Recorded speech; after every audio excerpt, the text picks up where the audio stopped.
All right, thank you. Welcome back to the meeting on the subcommittees on landmarks, public siting, and disposition. I am Councilmember Rafael Salamanca, Chair of the Land Use Committee.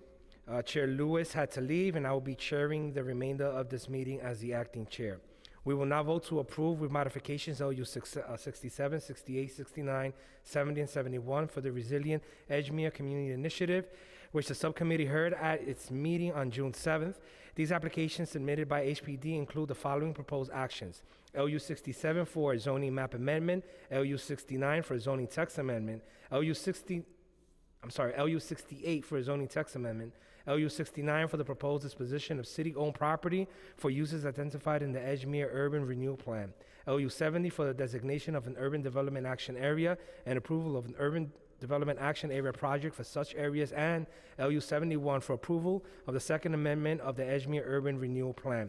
The proposed project area is conterminous with the Edgemere Urban Renewal area generally bounded by Beach 35th Street to the east, Rockaway Freeway and Rockaway Beach Boulevard to the south, Beach 50th Street and Beach 51st Street to the west, and Jamaica Bay to the north, across 166 acres within the Edgemere neighborhood of Queens, represented by Majority Whip Brooke Powers.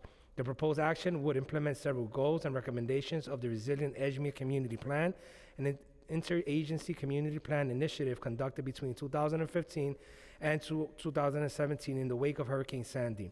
Key among the goals of that plan are protecting the neighborhood from flooding, creating resilient housing and maintaining the neighborhood's low-density feel, improving streets and transit, and increased neighborhood amenities. In addition to creating open space and reducing the density of new construction closest to the waterfront, the project I submitted to the council was conceived to create over 1,000 residential units, including over 600 as affordable rental and home ownership units on land currently owned by the city. A modification will be to reduce the proposed rezoning area by removing one block in the western portion of the project area and the corresponding deletion of that block from the newly proposed MIH area. I now recognize Majority Whip Brooke Powers to offer remarks on this project. Thank you, Chair Salamanca, and good afternoon, everyone. Thank you for your patience as we buttoned up this land use action item. I'd like to speak on the items being heard today concerning the Resilient Edgemere zoning proposal led by HPD. I've said all along this project had some really good elements. However, there were areas that my community had major concerns with, specifically the increase in density to a peninsula with a high water table. The plan includes significant changes that will see downzoning by our shoreline, which is much needed. It also presents an opportunity to bring much needed economic activity in a place right now that does not have that.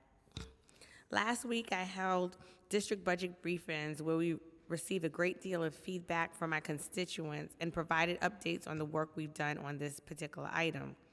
The community is emphatically looking to reap the benefits committed to them from the city when they made their purchase over 20 years ago. And it is in my interest that we see this project through and ensure that we meet the needs of the community. Rockaway has seen a surge of new development in recent years, but the development has not always been commensurate with investments in local infrastructure, transportation, health, and the like, just to name a few. And so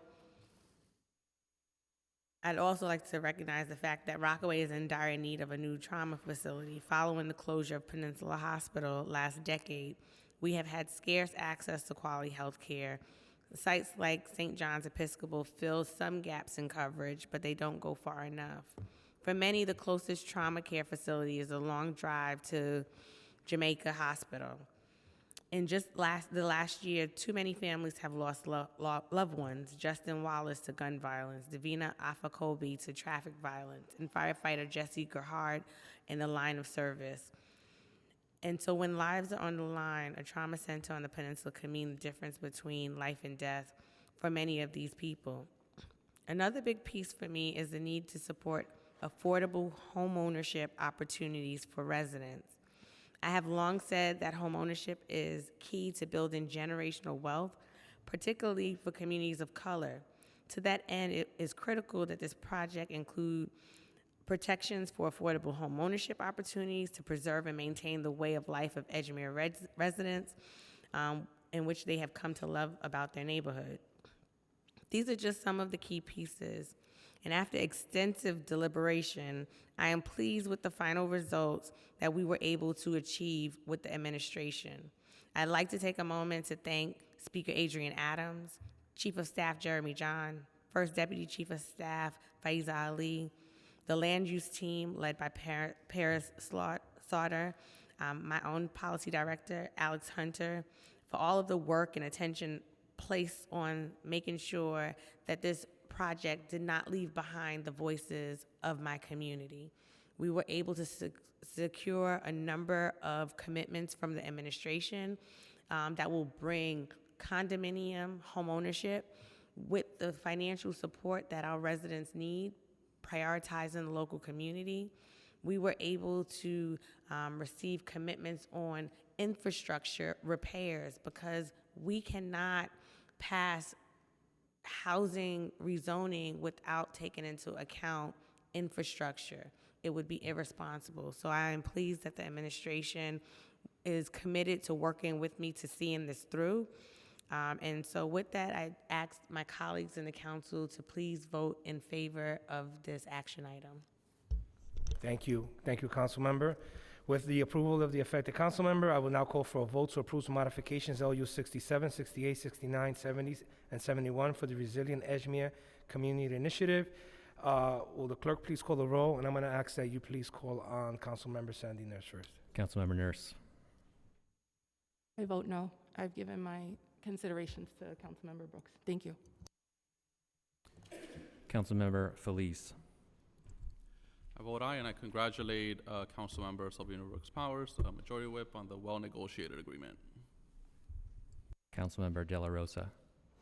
Aye. Councilmember Ung. Aye.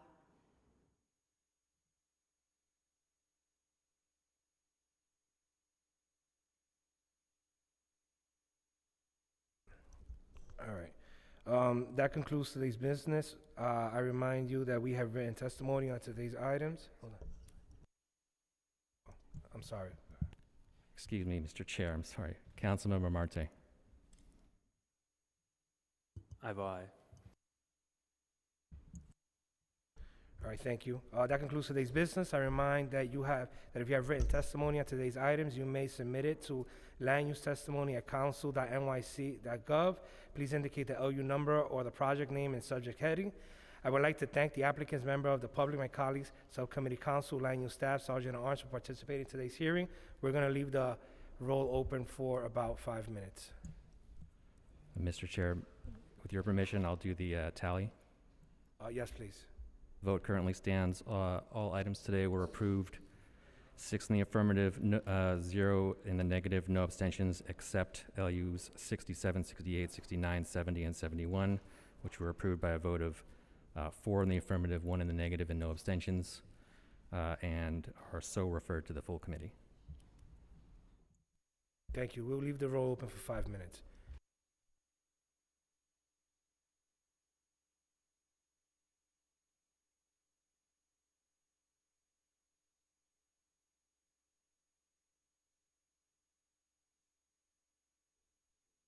All right, I want to thank everyone for attending today's hearing. This meeting is hereby adjourned.